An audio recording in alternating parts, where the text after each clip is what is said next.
우리 마태복음 18장 첫 번째 본문입니다. 제목을 아버지를 누려라 그렇게 잡았습니다. 부제를 달면은 사랑으로 살자 그렇게 할 수 있을 것 같아요. 야고보서 1장 17절에 온갖 좋은 은사와 온전한 선물이 다 위로부터 빛들의 아버지께로부터 내려오나니 그렇게 되어 있어요. 세상의 복은 하나님께로밖에 오지 않습니다. 하나님으로부터 오지 아니한 것은 복 같아 보이는데 살아보면 복이 아니에요. 그래서 그는 변함도 없으시고 변덕이 없어요. 복 주시다가 네 하는 거 보니까 기분이 나쁘구나 그래서 이렇게 화를 내시는 그런 변덕이 없어. 그 다음에 회전하는 그림자도 없어요. 회전하는 그림자가 없다는 말은 부작용이 없다는 말이에요. 빛이 있으면 그림자가 반드시 생겨요. 근데 하나님은 그림자가 없어요. 부작용이 없어요. 여러분, 세상에 좋다는 것, 오거나 가질 때는 기쁘죠. 근데 그게 그렇게 계속 복이 됩니까? 그걸 한동안 갖고 있으면 그것 때문에 약한 점이 생겨요. 그것 때문에 더 어려워지는 점이 생겨요. 복은 하나님께로만 오는 것이고, 왜냐하면 하나님이 복이시니까요. 그래서 이 본문이 말해주는 건 한마디로 하면은 그냥 아버지 앞에 나와서 아버지의 딸과 아들로 살아. 왜 집 나가서 그렇게 고생해?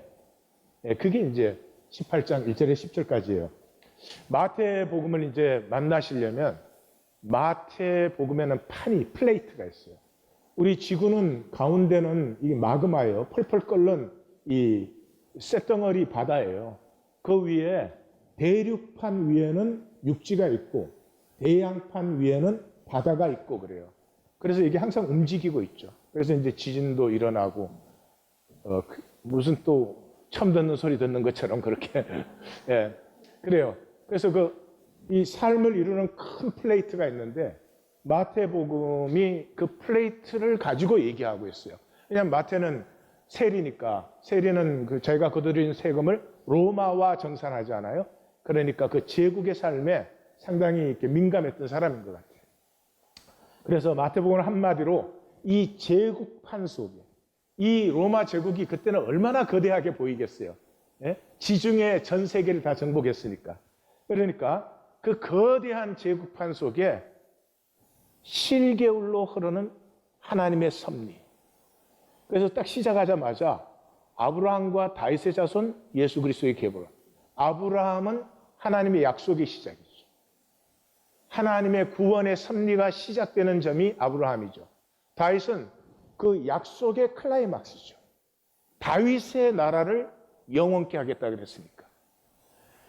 그게 그렇게 하나님이 지금 아브라함부터 계보가 나오기 시작하는 이유는 역사가 그냥 흐른 게 아니야.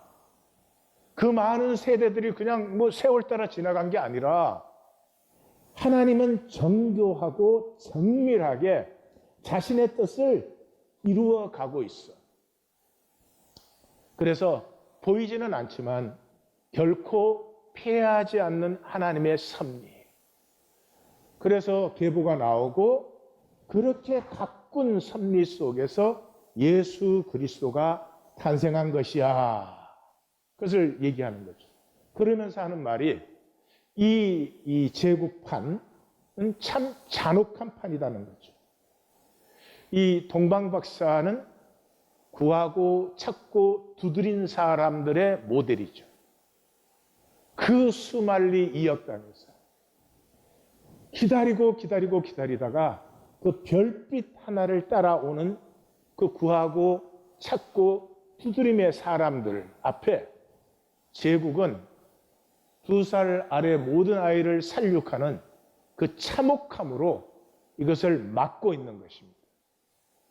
막고 있는 이 역사에 이 예수님은 이 나사렛이라는 동네에서 드디어 자라기 시작해요. 나사렛이 싹 순이라는 말이에요. 이사야 선지자의 그 말씀에 가지에서 한 싹이 나오며 그리고 나사렛이 나오며 그런 뜻이에요. 그래서 이 거대한 제국의 진실은 무슨 북치고 장구치고 몽땅 다 믿어야 되고 그럼 진실일 수 없죠. 정말 구하고 찾고 두드리는 중심의 진실이 있는 사람만 만날 수 있어요. 그게 순도 100%예요. 무슨 뭐 사람들이 떼거리로 몰려들고 그럼 100% 순도에는 그런 일이 있을 수가 없어요. 예. 다이아몬드도 순도가 높은 건 뭐 몇백 년에 하나씩 나와요. 순도가 뭐 조금이라도 섞여 있기 때문에 광산에서 캐내는 거죠. 그래서 시작하자마자 뭐라 그래요? 이 모든 일은 주께서 선지자를 통해서 말씀하신 것을 지금 이루고 있는 것이다. 그리고 그것이 드디어 이루어져서 나사렛이라는 동네에서 하나님 나라가 싹으로 지금 피어나고 있다. 그런데 이 섭리를 따라 사는 것은 참으로 어려운 일이다. 왜? 이 제국파는 잔혹합니다. 이미 그것을 동방박사와 이 헤롯의 그 2살 아래 아이를 다 죽이는 것을 통해서 대조적으로 딱 보여줬잖아요. 제국은 잔혹합니다. 잔혹한 세계에서는 믿음이 사라집니다. 깨어져 버려요. 폭력이 많은 가정에서 자라난 아이는 그 폭력이 뭐 어떤 폭력이든 간에 믿을 수가 없어요. 그렇지 않겠어요? 언제 화를 낼지, 언제 무드가 바뀔지. 그래서 이 잔혹한 세계에서는 믿음이 사라져요. 그래서 사랑이라든지 용서, 뭐 풍요, 복, 생명, 약속 이런 것들 들으면 개념을 이해하지만 믿을 수는 없어요. 실제적으로는 사랑이 어디 있어? 무슨 뭐 복을 이렇게 죽으라고 이래도 이 모양인데 이런 것들이 누가 말을 해줘서가 아니라 그냥 그 사람의 의식 플레이트에, 의식판에 그냥 깔려버려요. 그래서 변화산에서 딱 내려왔을 때 예수님은 이 세상을 뭐라고 했어요? 믿음이 없고 폐역한 세계. 왜 우리는 못 고쳤습니까? 너희 믿음이 없는 까닭이라. 그래서 이 제국판의 기본 자세는 불신이에요. 불신이라고 하는 건 참 안타까운 거예요. 왜냐 그러면 모든 것 이전에 사랑과 복을 믿지 못해요. 복되게 살고 싶은데 근본적으로 내가 어떻게 복되겠나? 내가 언제 돈을 벌어가지고 뭐 남들처럼 좀 살고 그게 딱 깔려 있어요. 그러니까 자기가 거부하는 거예요. 사실은 열리는 건 어디서 어떻게 열릴 가능성 수도 없이 많죠. 그 사람 자신 안에서 딱 닫혀 있어요. 그래서 이 사랑, 용서, 긍휼 말은 좋지만 그런 게 어디 있나. 그런 사람은 모든 것을 쟁취로 봐야 돼요. 쟁취해야 돼요. 돈 일부를 벌어도 내가 안 벌면 이게 안 오는 거예요. 사실 그렇지 않은데 쟁취를 해야 되니까 삶은 경쟁이 되죠. 경쟁이라는 게 뭐 실족해 하는 거예요. 실족해. 예. 성경에서 실족해 하니까 여러분 뭘 생각하세요? 지금 여기 US 오픈 테니스 하잖아요. 그 뭐 8강에 올라갔다, 뭐 4강에 올라갔다 그래. 올라가서 싸우면 어떻게 해요? 한쪽이 져야 되는 거예요. 실족해야 되는 거죠. 그래서 나 안 나가.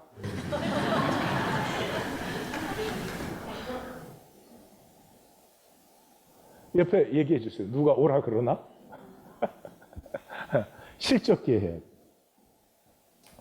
그래서 자기도 복이 없지만 그렇게 원하는 자식도 복되게 못 해주고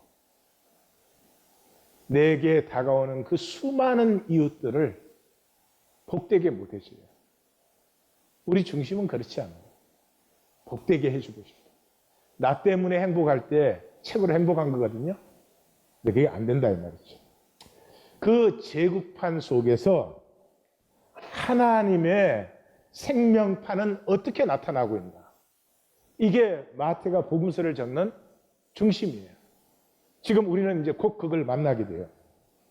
근데 이 제국판은 조직이고 피라미드고 그렇지만은 하나님의 생명판은 가족이에요.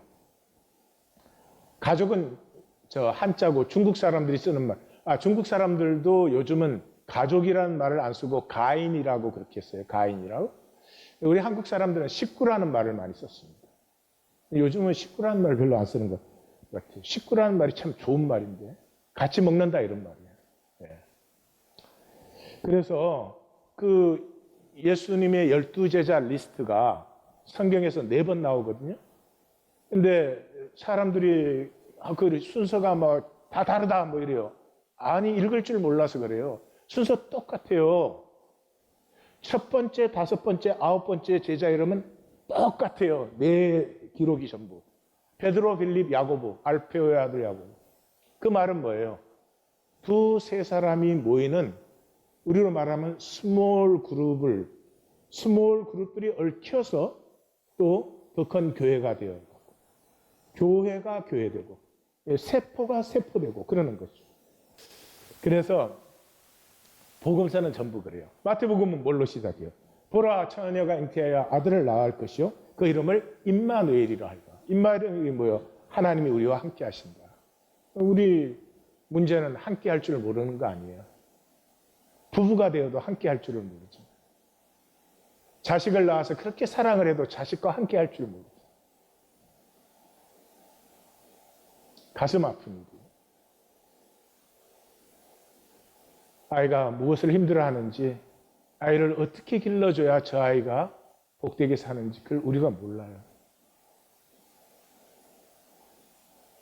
제국에서는 그걸 알 수가 없게 되어 있어요. 마가복음은 더 직접적이죠. 예수님께서 12제자를 세우셨어요. 자기와 함께 있게 하시고 또 보내사 함께 있음을 전파하게 하셨다. 그래서 이 핵심은 신앙은 나 개발이 아니에요. 내가 얼마나 잘 믿나, 내가 얼마나 잘하나, 이건 전부 사람 앞에 하는 거예요. 사람 앞에서 내가 얼마나 잘 믿나, 내가 얼마나 훌륭하나, 그런 게 중요하잖아요. 훌륭하지 않으니까. 근데 하나님 앞에서는 뭐 내가 잘난 척을 할 수 있어요? 못난 척을 할 수 있어요? 그냥 아버지 집에 어린아이가 되는 거죠. 그게 신앙의 시작이에요. 이 마태복음을 2000년 전에 적었어요. 심리학도 없고 무슨 뇌과학도 없을 때 적은 책이에요. 뇌과학이 지금 이거 조금 따라가요. 그냥 아버지 집에 있는 아이는 에고에서 자유하잖아요. 그 아이가 무슨 밥때 되면 굉장히 상냥해졌다가 그런 게 없죠. 예? 지 좋아하는 거 안 좋다고 신경질이나 내고 그렇지. 그냥 아버지의 복을 누리는 거죠. 에고의 이 저주의 핵심이 뭐예요? 계산. 계산을 하면 굉장히 똑똑하게 생각이 돼요. 현명한 것처럼 보여요. 그런데 자기 계산이 자기 한계를 아는 것을 스스로는 몰라. 그래서 자기가 거기에 사로잡혀요. 자유하지 않아요. 사람의 일은 하는데 하나님의 일은 뭔지 몰라요. 이런 거예요. 청소 하나를 해도 그냥 하나님에게 하면 돼요. 그러면 그건 냉수한 그릇이에요. 그런데 그 청소하면 안 도와주는 사람이 섭섭하고 같이 하는 사람이 못마땅하고 모든 걸 사람의 일로 만들어요. 에고는. 어려울수록 어려운데 내가 섬기니 참 고맙다. 그건 마음먹어서 되는 일이 아니에요. 그건 은혜를 만날 때 솟아나는 마음이지. 내가 그렇게 해야지. 그렇게 되는 건 절대로 아니에요. 자, 이 제국의 삶은 그래서 서로를 실족케 하는 게 제국의 삶이에요. 그걸 우리말로 바꾸면 상처예요. 우리는 가족이 되어서도 상처를 주고받아요. 근데 그 상처가 하나님의 섭리예요. 하나님의 섭리예요. 하나님이 잔혹한 제국을 허락하셨어요. 왜냐 그러면 우리에게 주신 생명은 장성시키기가 그만큼 어렵고 가치가 있는 것이에요. 그만큼 힘든 훈련이 필요한 것이에요.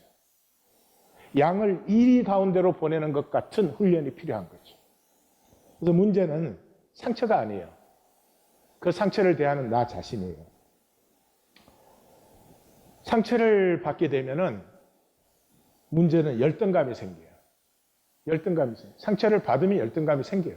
어쩔 수가 없죠. 근데 그 열등감은 그냥 난 좀 부족해 이런 게 아니에요. 맹수예요. 맹수.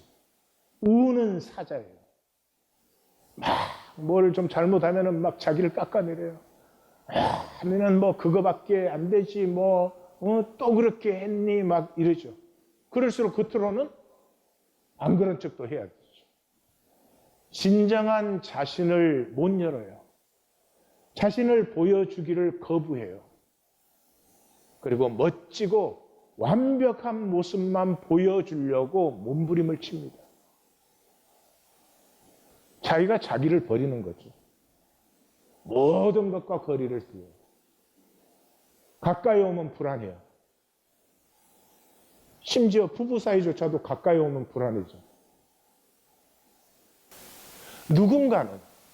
누군가는 진심으로 다가와 주기를 원하면서도 자기 마음을 자기가 감춰요.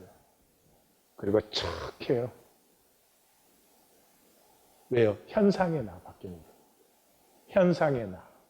뭘 잘했냐 못했냐 뭐 보여줄 게 있냐 없냐 그 나밖에 몰라요. 존재의 나를 모르죠. 왜? 존재의 대접을 받아본 적이 없습니다. 그런데 이 상처를 통해서 자존감이 높아질 수도 있어요. 상처를 다스리는 사람.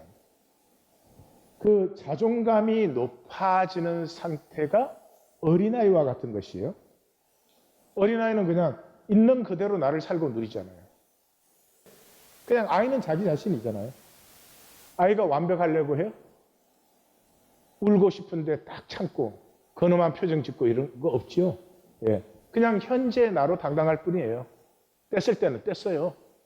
기분 좋을 때는 기분 좋아요. 그리고 할 수 있는 것을 그냥 할 뿐이지 이걸 완벽한 결과를 만들어내야 된다 이런 것에 사로잡히지 않죠.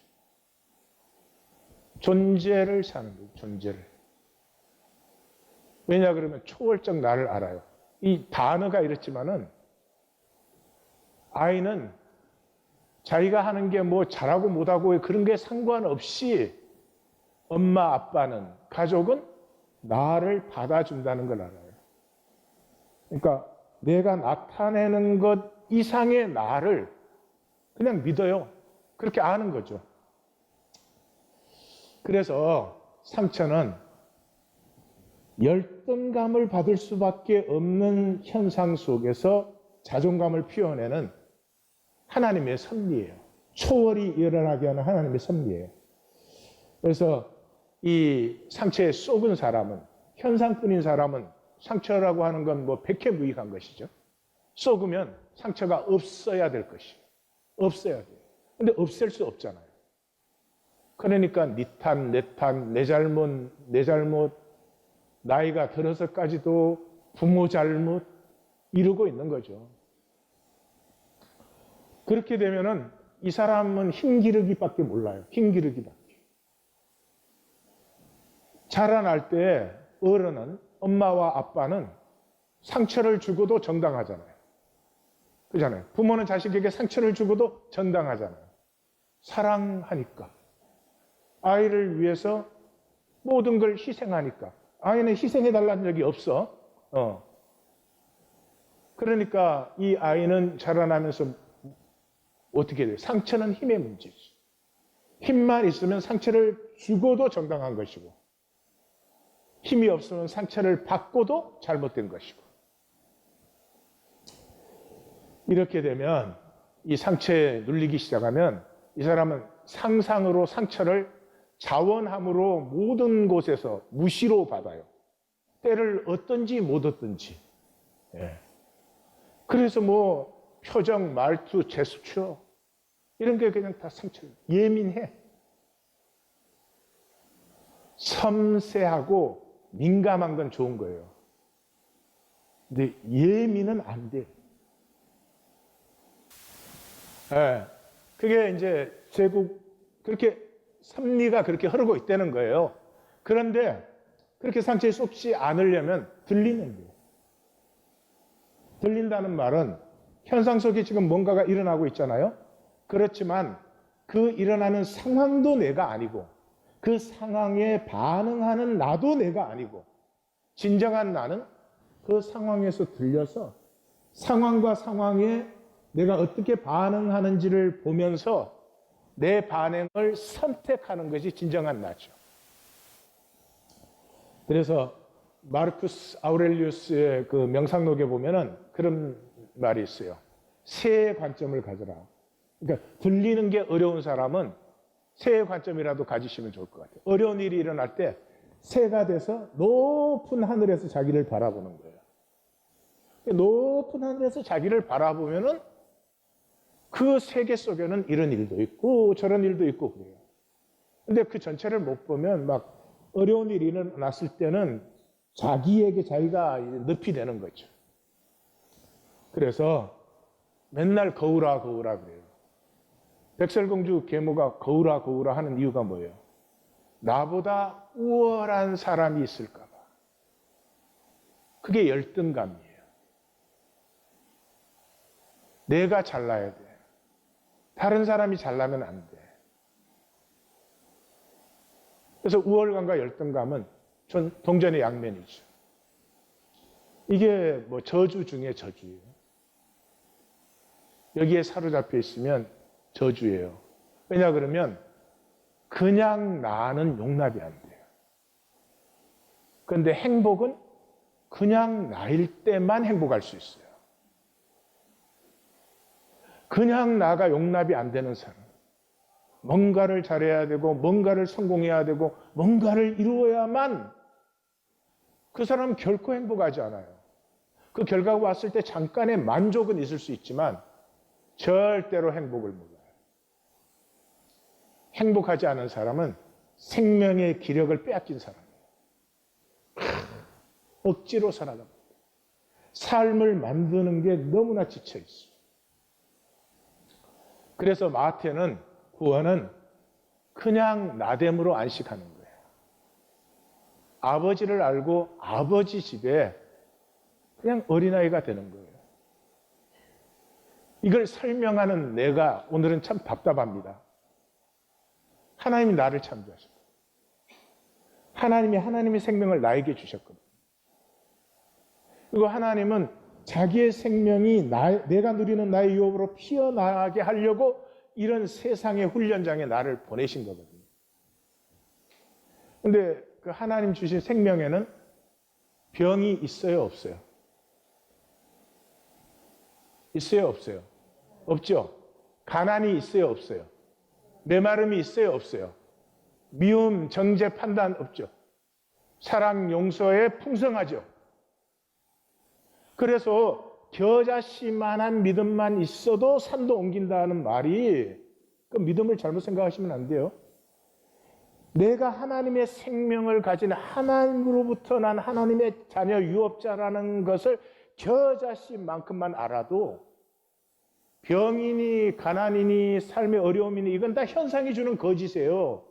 여기 있는 동안에 그런 것들이 느껴지지만 그건 다 쓰러지는 것이에요. 그것에서 자유함을 얻으면서부터 생명이 피어. 그럼 뭐 병을 고치려고 애쓸 필요가 없지. 예, 잘못된 내 삶을 교정시키려고 나한테 와서 네 고생했다. 이제 가. 그래서 그냥 아버지 집에 어린아이로 돌아오면 돼. 그게 참 탕자의 비유 아니에요. 이 탕자가 아들의 자격과 조건이 하나도 없는 상태예요, 지금. 아들의 자격과 조건이 하나도 없는데 아버지는 아버지야. That's enough. 아버지에겐 그게 전부예요. 잔뜩 성공 출세해가지고 아버지 나 보셨죠? 에? 나 이런 사람이에요. 아버지에겐 그게 더 싫을지 몰라. 에덴의 동쪽에 보면은 칼렙이 전쟁 일어난 걸 이용해가지고 콩으로 돈을 엄청나게 벌어가지고 아버지한테 주잖아요. 근데 아버지가 사람 죽는 전쟁을 이용해서 돈을 벌었니? 그리고 기뻐하지 않죠. 아버지에게는요, 의나 공로를 가지고 아버지 내가 아들입니다. 이런 아들보다 어쩌면 아무런 조건도 자격도 공로가 없어. 근데 그냥 아버지라는 것 때문에 아버지에게 돌아오는 아들이 훨씬 더 사랑스러울 것 같아요.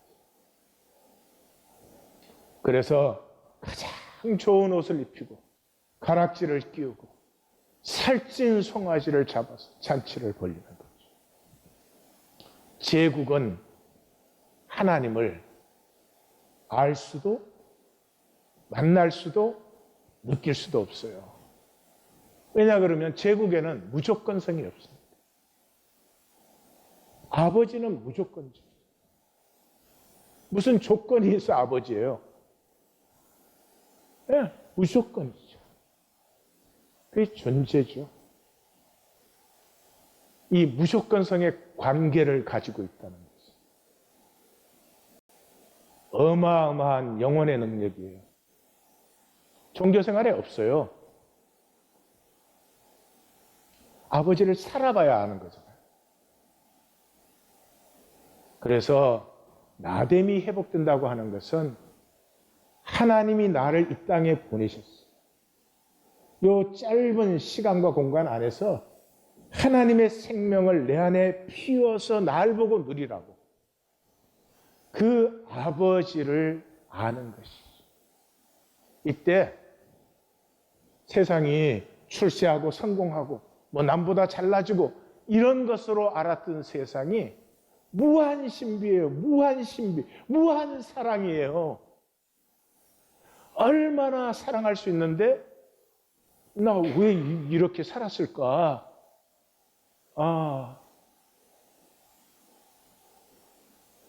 얼마든지 용서할 수 있는데, 나눌 수 있는데 이런 것이 얘기입니다.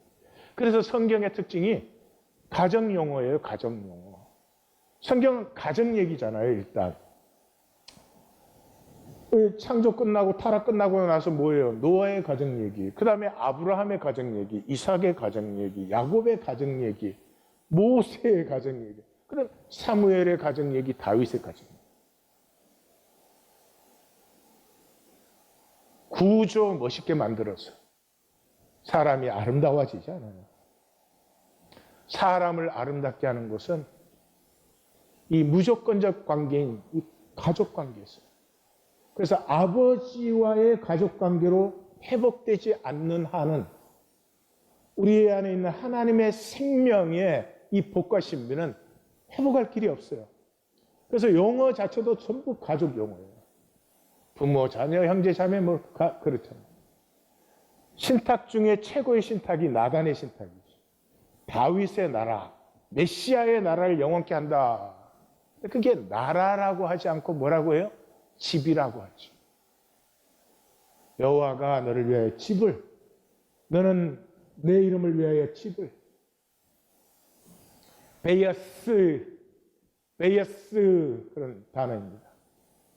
우리는 이걸 잘 모르니까 노아의 방주를 만들 때도 역청을 안팎으로 치려라 이렇게 우리는 번역을 했는데 그 안팎 앞에 집이라는 단어가 들어가 있어. 메이어스. 집을 안팎으로 치려라. 이 어색하지 않아요? 무슨 집이 여기 있어? 그러니까 대부분의 번역은 그걸 생략해 버렸어. 또 그 창세기 15장에 가서도 그 이삭을 약속받았지만 못 낳으니까 내 상속자는 다메섹의 엘리에셀입니까? 라고 묻잖아요. 우리는 상속자라고 번역을 했어요. 근데 그 단어가 베이어스, 집이라는 단어예요. 내 집이 다메섹의 엘리에셀입니까? 아니다, 내 몸에서 날짜다 이렇게 하는 거예요. 그래서 스데반이 그 순교하는 설교를 할 때 야곱의 집을 위하여, 그게 타브나클, 이스라엘이라는 나라라고 하지 않고 야곱의 집을 위하여. 그런데 솔로몬이 빌딩 세웠다. 빌딩. 사람이 손으로 지은 빌딩에 하나님이 어떻게 계시냐? 나를 위하여 무슨 빌딩을 짓겠느냐? 이렇게 굉장히 영적인 부분입니다. 그래서 마태복음은 지금 이 어마어마한 로마 제국 안에서 우리를 이렇게 부르고 있죠. 이제 종교 끝내고 아버지의 집에 돌아와 다시 태어나. 기독교가 가장 많이 하는 말이 거듭남인데요. 거듭남의 의미를 한번 기독교 세계 다 다니면서 물어보세요. 가장 추상적일걸요? 왜 그래요? 거듭난 단어만 갖고 얘기를 하니까. 복음서의 거듭남은 제국에 살던 사람이 아버지의 가정으로 돌아옵니다.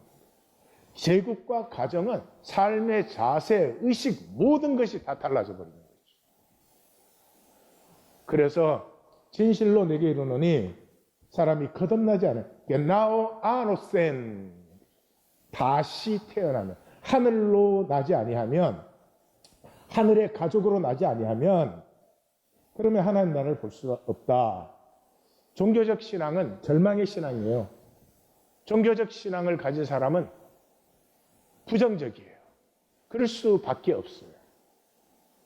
그래서 아이가 조금 늦어져도 그냥 이거 사고 난 거 아닌가 그런 생각이 들어요.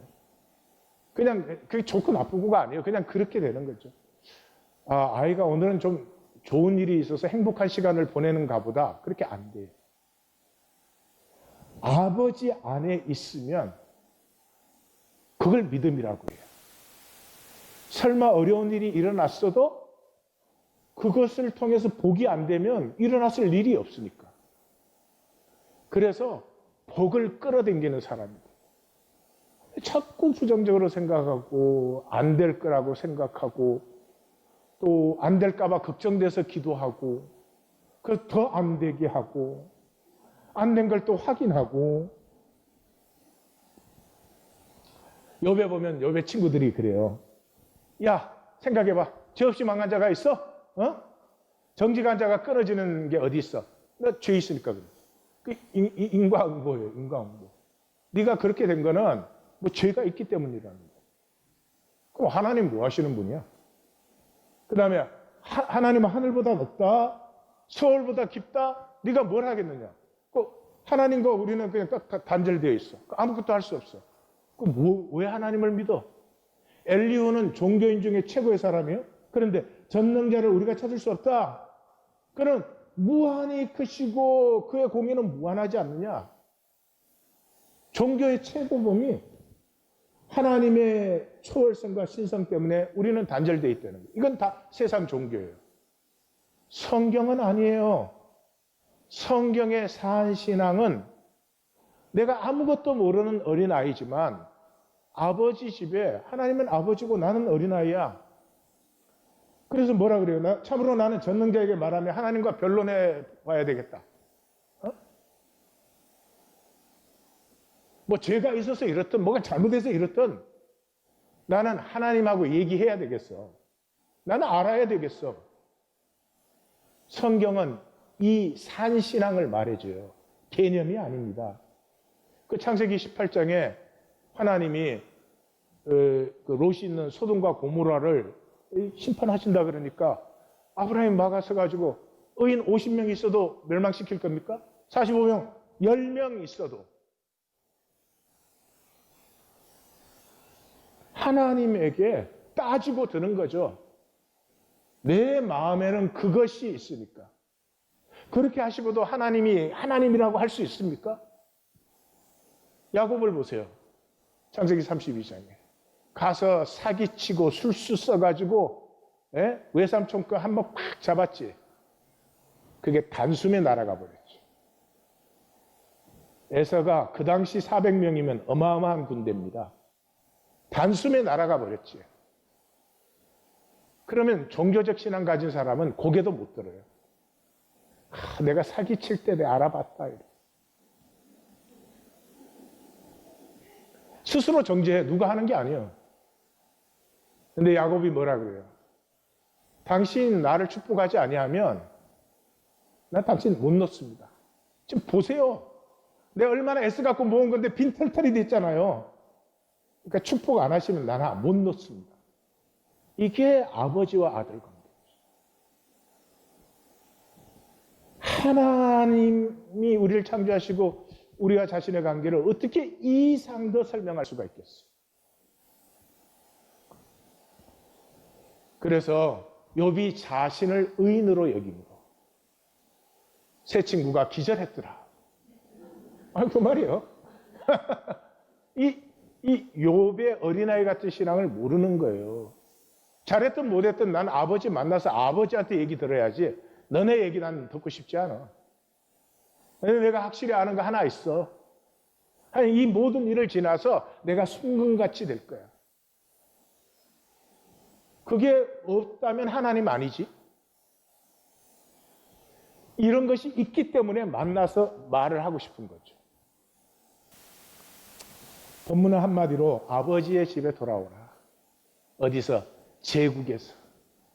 내가 방방 뛰어보겠다고 날뛰던 제국에서 그냥 뭐 보여줄 거 그런 거 만들지 말고 너 자신으로 한번 자유롭게 피어나봐. 1절에서 4절까지는 천국에서 큰 자가 뭐예요? 마태복음만 돌이켜.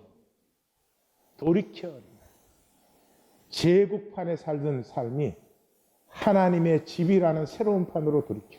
그래서 마태는 이 질문을 긍정적으로 쓰잖아요. 마가와 누가는 어떻게 됐어요? 제자들이 싸웠잖아요. 누가 크냐고. 그런 것이 아니고 제자들이 예수님한테 진심으로 물어요. 천국에서는 어떤 사람이 큰 사람입니까? 그게 예수님께서 간절한 마음으로 답변을 했어요. 너희는 이것을 누려야 된다. 절대로 속으면 안 된다. 하고 간절한 마음으로 굉장히 예수님 표현, 마태복음의 예수님 표현으로 하면 장황한 설명을 해줍니다. 그래서 이 돌이켜가 제국의 멘탈리티에서 이 가족의 멘탈리티. 어린 아이는 자격과 공로와 의가 내가 가족이라는 것밖에 없어요. 그런 아이 있어요? 내가 지금 이 가정에 벌어들인 게 얼만데 없죠? 그래서 어린아이는 그 가정의 아이는 그래요. 가장 작고 낳는데도 자기가 작고 낮은 걸 알아요. 그래도 누림에 당당해요. 예. 그래도 맛있는 거 먹겠다 그러고 달라고 떼쓰고 그러죠. 울 때는 울고 웃을 때는 웃어요. 우리는 웃지도 울지도 못하죠. 실제를 누리고 실제를 살아요.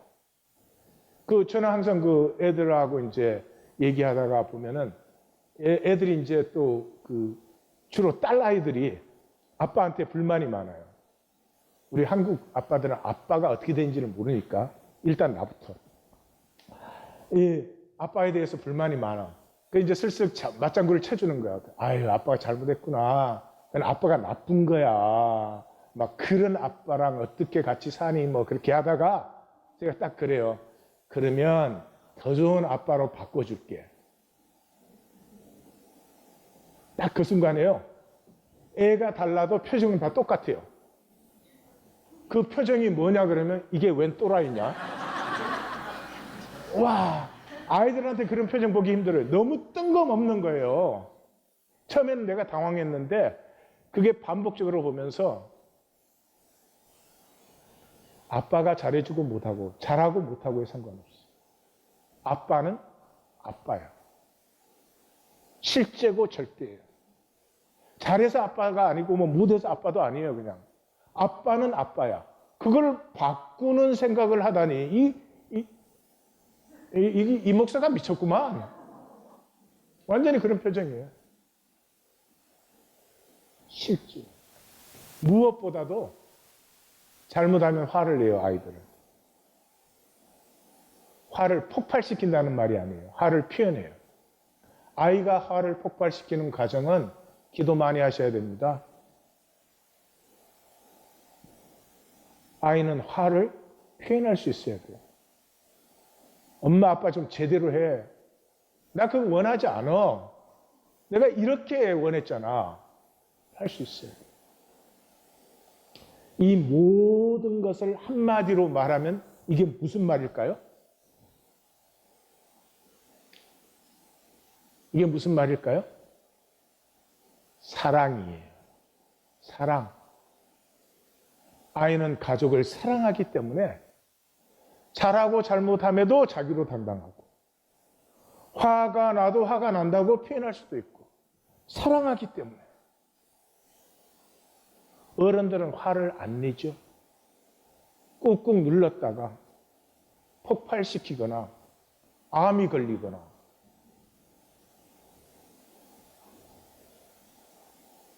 거짓. 5절에서 7절까지는 하나님의 보내심이죠. 이 세상 큰 것 같아요? 하나님 눈에는 조그마한 지구예요. 거기에 하나님이 자기의 가정을 세우셨어요. 그 가정에 우리를 다 보내신 거예요. 내 옆에 누가 와 있는지 모르지만 하나님이 보내신 거예요. 내가 누구간데 판단 정지예요. 내가 누구간데 너는 내가 원하는 것처럼 돼야 된다고. 물론 선한 의도죠. 아니에요. 영접해 달라고 보냈어요. 어린아이 하나 영접하면 나를 영접한 것이고 나를 영접한 것은 나를 보내신 하늘 아버지를 영접한 것이에요. 그래서 이 작은 자 중 하나를 실족케 하면 차라리 연자 맷돌이 그 목에 달려서 깊은 바다에 빠뜨려지는 것이 더 낫다.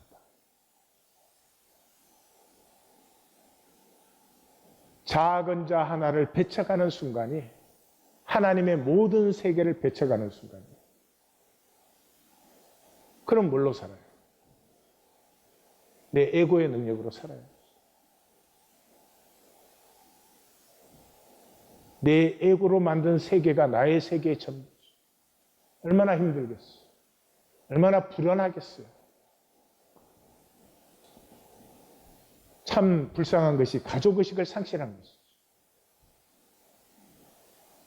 그래서 고아가 불쌍한 거 아니에요?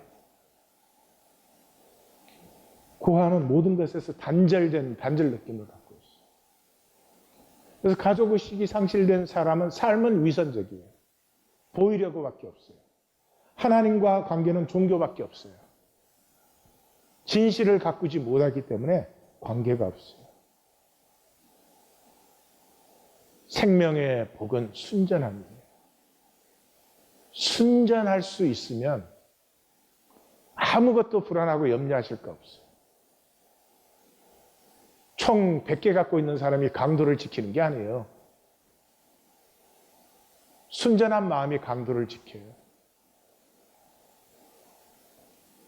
강도가 들어왔는데 그 야채 가게 주인의 얼굴이 너무나 순진하고 하나도 겁내지 않고 환하게 웃으면서 있는 거 다 갖고 가라고.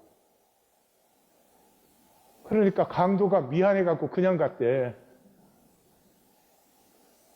옆에 말해줘. 요즘 강도는 안 그래. 지켜야 된다. 그게 지키지 않아요. 우리가 하나인데, 우리가 같이 살아야 되는데, 우리 서로 참 불쌍하구나. 그 마음이 지켜요. 제국의 삶은 이 7절에 마태복음에만 나오는 거죠. 제국의 삶은 실족게 하는 게 제국의 삶이에요. 피할 수 없는 일이에요. 그렇지만 그렇다고 실족게 하는 일이 정당화되느냐? 절대 아니다. 화가 있도다가 반복되어지죠. 실족게 할 수밖에 없는 삶이기 때문에 그 안에서의 작은 위로, 그 안에서의 작은 격려, 그 안에서 작은 열림은 아름다워집니다. 밤이 어둡기 때문에 작은 별빛이 아름다운 것 같은 거죠. 잘 보아라.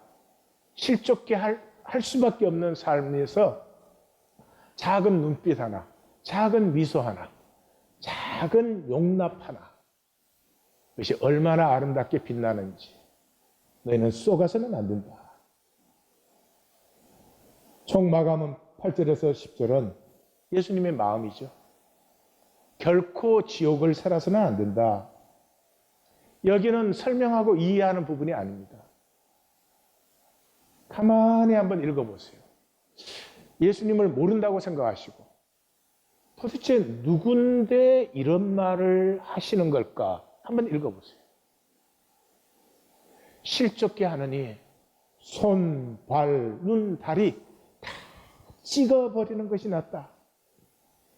아이오니아스 푸르, 게나 푸르.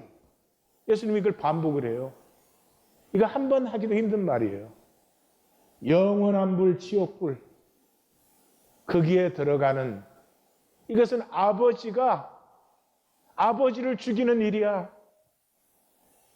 한 사람이 들어간다고 해도 아버지의 가슴에 영원히 못이 박히는 일이야. 결단코 그렇게 돼서는 안 돼.